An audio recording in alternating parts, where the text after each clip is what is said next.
الذی حاج ابراہیم فی ربہ، کیا آپ نے دیکھا اس شخص کی طرف جس نے ابراہیم علیہ السلام سے حجت بازی کی تھی اپنے رب کے بارے میں؟ ان آتاہ اللہ الملک، اس لیے کہ اللہ نے اس کو حکومت دی تھی۔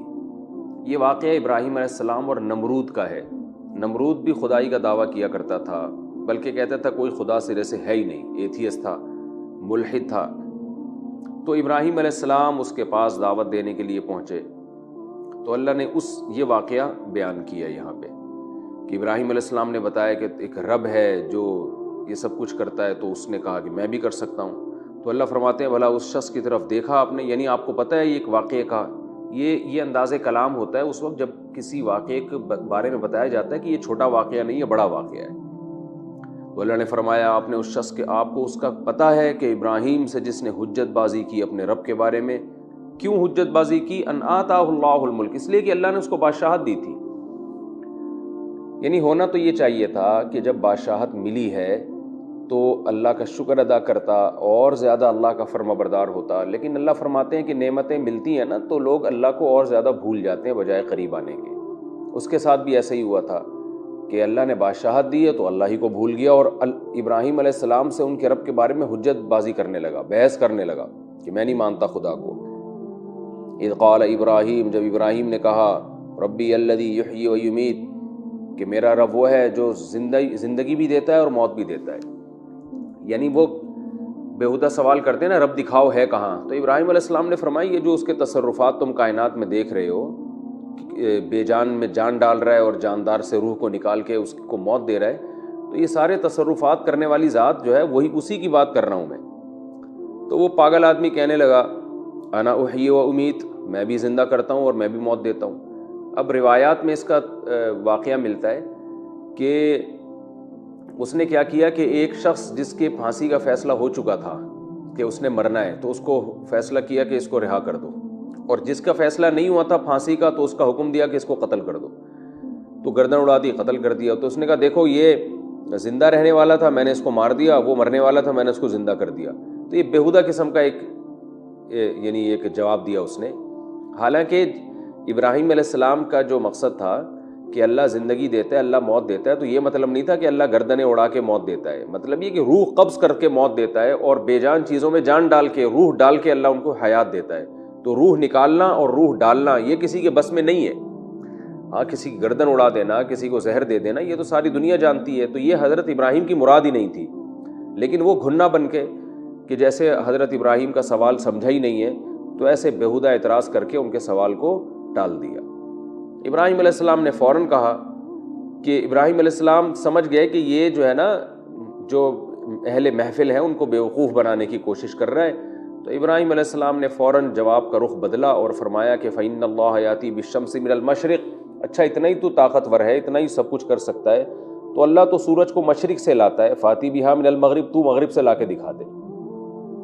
تو فبہت الذی کفر، وہ ایک دم مبہوت ہو گیا۔ حالانکہ دیکھیں وہ کہہ سکتا تھا کہ ٹھیک ہے اللہ مشرق سے لاتا ہے اور آپ مجھے کہہ رہے ہیں کہ میں مغرب سے لا کے دکھاؤں، تو آپ اللہ سے کہیں وہ مغرب سے لا کے دکھا دے۔ یہ جواب وہ دے سکتا تھا، اگرچہ یہ بھی بےہودہ جواب ہوتا، لیکن وہ کیوں نہیں دیا اس نے یہ جواب؟ اس لیے کہ وہ اس کلام میں نا جو اس نے پہلے کہا تھا کہ میں بھی زندہ کر سکتا ہوں اور میں بھی موت دے سکتا ہوں، اس میں وہ اپنی طاقت اور قدرت بتانا چاہ رہا تھا۔ تو ابراہیم علیہ السلام کے اعتراض کرنے سے، ابراہیم علیہ السلام کے یہ بتانے سے کہ اللہ مشرق اور مغرب سے اللہ مشرق سے سورج کو لاتا ہے، تو وہ سمجھ گیا کہ مشرق سے سورج لانا میرے بس میں نہیں ہے۔ چلو موت اور زندگی ظاہری لحاظ سے میرے ہاتھ میں ہے کہ کسی کو مرنا تھا تو میں نے اس کو رہا کر دیا، اور کسی نے زندہ رہنا تھا تو اس کی گردن اڑا دی، یہ ظاہری لحاظ سے بظاہر دیکھنے میں یہ تو میرے بس میں ہے، لیکن مشرق سے سورج کو نکالنا یہ میرے بس میں نہیں ہے، تو یہ کوئی اور ہی ذات ہے جو یہ کام کر رہی ہے۔ تو اس لیے وہ لاجواب ہو گیا کہ گویا اس میں اس نے اپنی عاجزی کو تسلیم کر لیا کہ میں عاجز ہوں، میں طاقتور نہیں ہوں، اس سے یہ ثابت ہو گیا کہ میں بہرحال خدا نہیں ہوں۔ اور یہ بھی ممکن ہے، علماء کہتے ہیں کہ اس نے یہ جواب اس لیے بھی نہیں دیا کہ اللہ مغرب سے سورج کو نکال کے دکھا دے، شاید اس میں یہ بھی حکمت ہو کہ اس کو یہ ڈر ہو کہ یہ سچے پیغمبر ہیں، کیونکہ وہ جانتے تو تھے ابراہیم علیہ السلام کو کہ یہ سچے پیغمبر ہیں، تو اس بات کا پورا امکان موجود تھا کہ ایسا نہ ہو کہ واقعی اللہ سورج مشرق سے مغرب سے اس دفعہ نکال کے دکھا دے، تو پھر میری جو حکومت ہے اور وہ بالکل ہی ختم ہو جائے گی، میرے درباریوں میں کوئی بھی میرا ساتھ نہیں دے گا۔ اس لیے اس نے عافیت اسی میں سمجھی کہ خاموش ہو جاؤ، چپ کر جاؤ، چاہے اس میں اس کو شرمندگی، فبوہت کا معنی ہے کہ بالکل ہی مبہوت نہیں ہو جاتے، حیران کہ میں کیا جواب دوں، تو یعنی رسوا ہو گیا وہ۔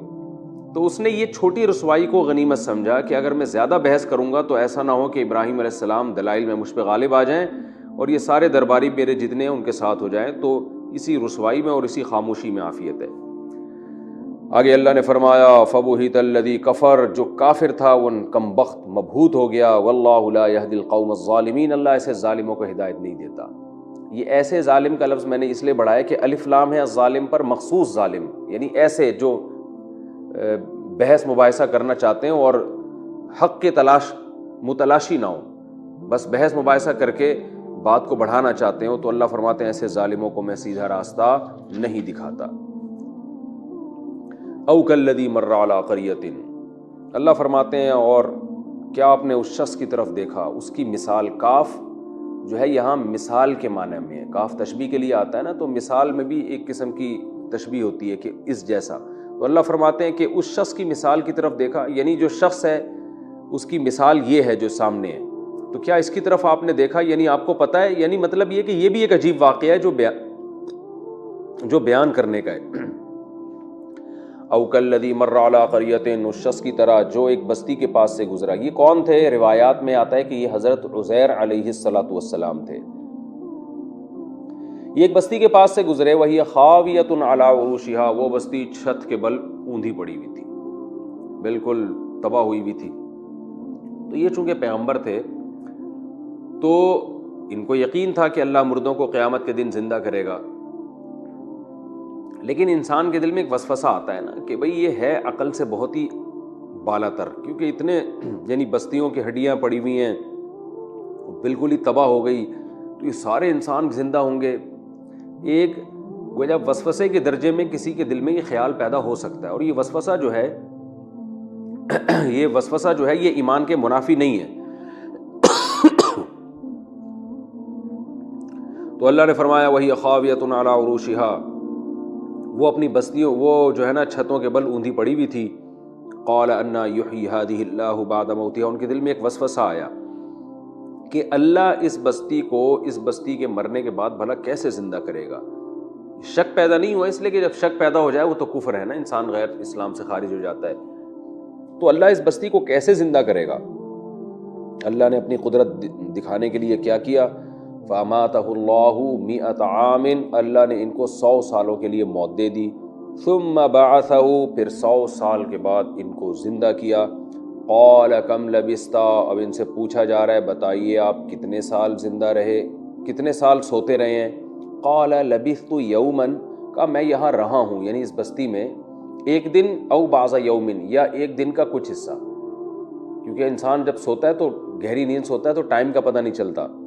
قال، اللہ نے فرمایا بل لبثت 100 عام، آپ 100 سال رہے ہیں یہاں پر۔ فانظر الی طعامک وشرابک لم یتسنى، دیکھیے اللہ کی قدرت دیکھیں، اپنے کھانے اور پانی کی طرف دیکھیں، 100 سال میں ذرا بھی اس میں خرابی پیدا نہیں ہوئی، لیکن گدھا جو تھا وہ 100 سال میں ہڈیوں کا ڈھانچہ بن چکا تھا، ہڈیاں بھی اس کی ختم ہو گئی تھی۔ تو گدھے کی طرف دیکھیے، وانظر الی حمارک، آپ اپنے گدھے کی طرف دیکھیں، وَلِنَجْعَلَكَ آیَةً لِلنَّاسِ، میں چاہتا ہوں یہ کام میں اس لیے کر رہا ہوں، وَلِنَجْعَلَكَ آیَةً لِلنَّاسِ، تاکہ میں لوگوں کے لیے آپ کو نشانی بنا دوں، یعنی آپ لوگوں میں جا کے یہ واقعہ بیان کریں کہ یہ مجھ پر گزرا ہے تو لوگوں کو اور اطمینان ہوگا۔ وہ کیسے؟ وانظر الی العظام، اس کی ہڈیوں کی طرف آپ دیکھیں، کیف ننشزها، کیسے میں ان ہڈیوں کو ابھی زندہ کروں گا، ثم نکسوها لحما، پھر میں کیسے ان کے اوپر گوشت چڑھاؤں گا۔ تو یہ سارے کام اللہ تعالیٰ نے کیے ان کے سامنے۔ فلما تبین له، بس جب ان کے سامنے واضح ہو گیا تو وہ شک اور وسوسہ بھی دور ہو گیا۔ قال اعلم، کہنے لگے میں 100% یقین رکھتا ہوں، ان اللہ علی کل شیء قدیر، کہ بے شک اللہ تعالیٰ ہر چیز پر قدرت رکھتے ہیں، سب چیزوں کی پر اس کو قدرت ہے۔ تو یہ واقعات اللہ تعالیٰ اہل ایمان کے ساتھ کبھی کبھار کرتے ہیں، آج بھی ہو جاتے ہیں واقعات، ہمیشہ سے ہوتے رہے ہیں۔ جب پیغمبر کے ساتھ ایسے واقعات ہوں تو ان کو معجزہ کہا جاتا ہے، ولی اللہ کے ساتھ ایسے واقعات ہوئیں تو اس کو کرامت کہا جاتا ہے. معجزہ بھی اللہ کی طرف سے ہوتا ہے, کرامت بھی اللہ کی طرف سے ہوتی ہے. تو ایسے واقعات ہو جاتے ہیں, اس میں اللہ اپنی قدرت کو دکھاتے رہتے ہیں. میں نے خود بذات خود شہداء کے خون میں خوشبو سونگھی ہے, کئی ہفتے ان کی لاشیں ہم نے دیکھی ہیں کہ خراب نہیں ہوتی. بہت واقعات اس طرح سامنے بھی آئے, خود ہم نے بھی دیکھے. تو یہ اللہ تعالیٰ اپنی قدرت دکھاتے ہیں کہ سب کچھ سائنس نہیں ہے, سب کچھ اسباب نہیں ہے. اللہ تعالیٰ کسی سائنٹیفک لاجک کا محتاج نہیں ہے کچھ کرنے میں. تو اللہ سب کو نہیں دکھاتے, کسی مخصوص بندوں کو دکھا دیتے ہیں تاکہ وہ جو ان پر اعتماد کرتے ہیں تو ان کو ان کی باتوں پر یقین آ جائے, اور وہ خود جب اپنا مشاہدہ بتائیں گے تو لوگوں کو اور اطمینان آ جاتا ہے. تو اللہ نے یہاں بھی بتایا کہ ان کو یہ ایک وسوسہ دل میں پیدا ہوا کہ بھئی یہ کیسے اللہ زندہ کرے گا. تو جو نیک لوگ ہیں نا, ان کے دل میں اگر وسوسہ بھی آ جاتا ہے تو بعض دفعہ اللہ اس وسوسے کو دور کرنے کا بھی انتظام کر دیتے ہیں. یاد رکھیں, شک پیدا ہو جانا کہ اللہ زندہ کرے گا کہ نہیں کرے گا, یہ تو کفر ہے, اس سے تو انسان اسلام سے خارج ہو جاتا ہے.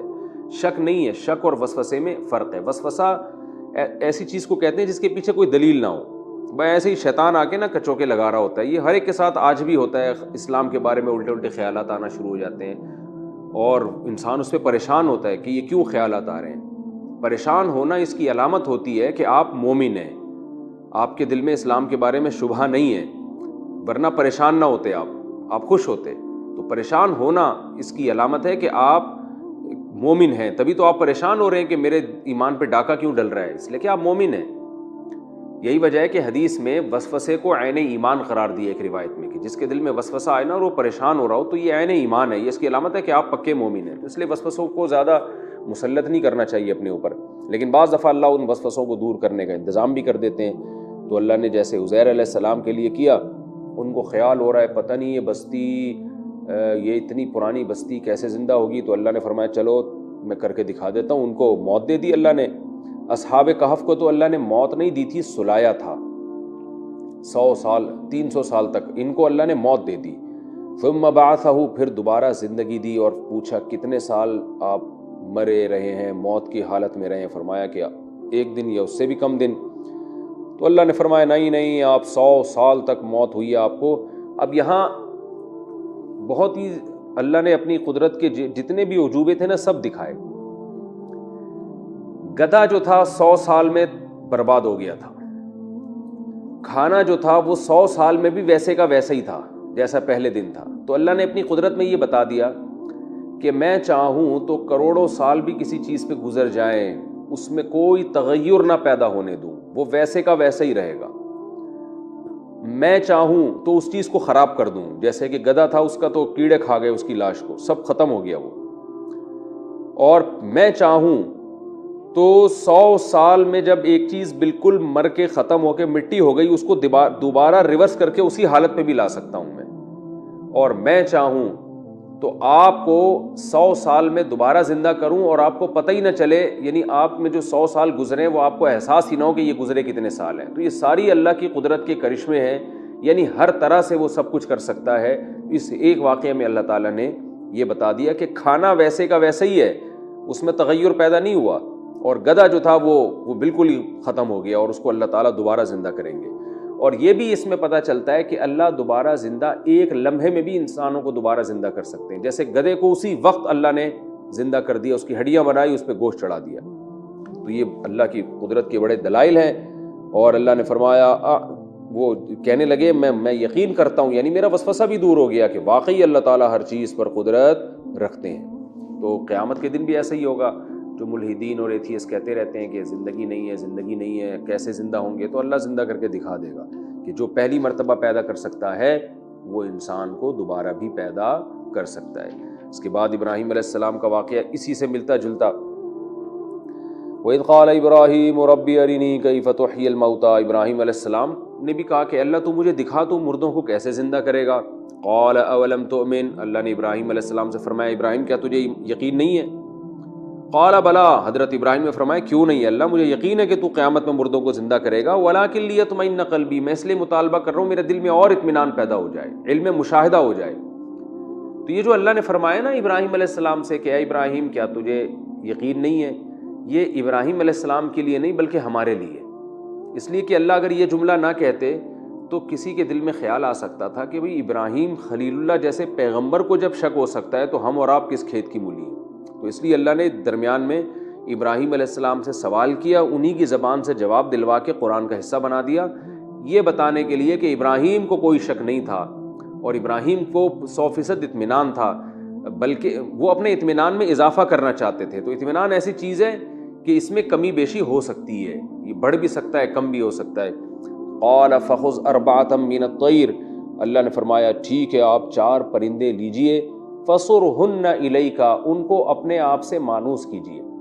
پرندوں کی عادت ہوتی ہے کوئی مخصوص آواز سے جب آپ ان کو مانوس کرتے ہیں تو وہ جب آپ وہ خاص آواز نکالیں تو پرندہ دوڑتا ہوا آتا ہے آپ کی طرف, تو ان کو اس آواز سے مانوس کیجئے, تو یعنی ہر پرندے کو الگ آواز سے.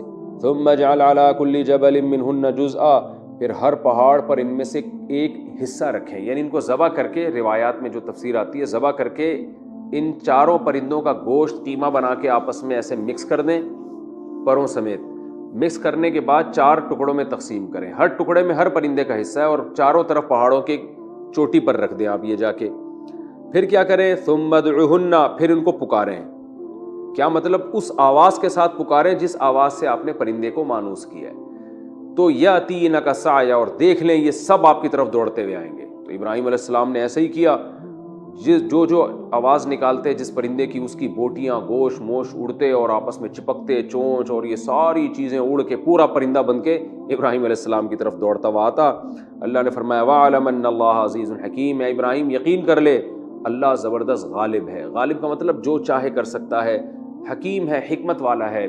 حکمت والا کا مطلب کیا کہ آپ کو تو اللہ نے یہ دکھا دیا, ہر ایک کو نہیں دکھاتا, اس لیے کہ اگر اللہ ہر ایک کو یہ مناظر دکھانا شروع کر دے تو پھر ایمان بالغیب کا معاملہ ختم ہو جائے گا, پھر لوگوں کی آزمائش نہیں ہو سکے گی.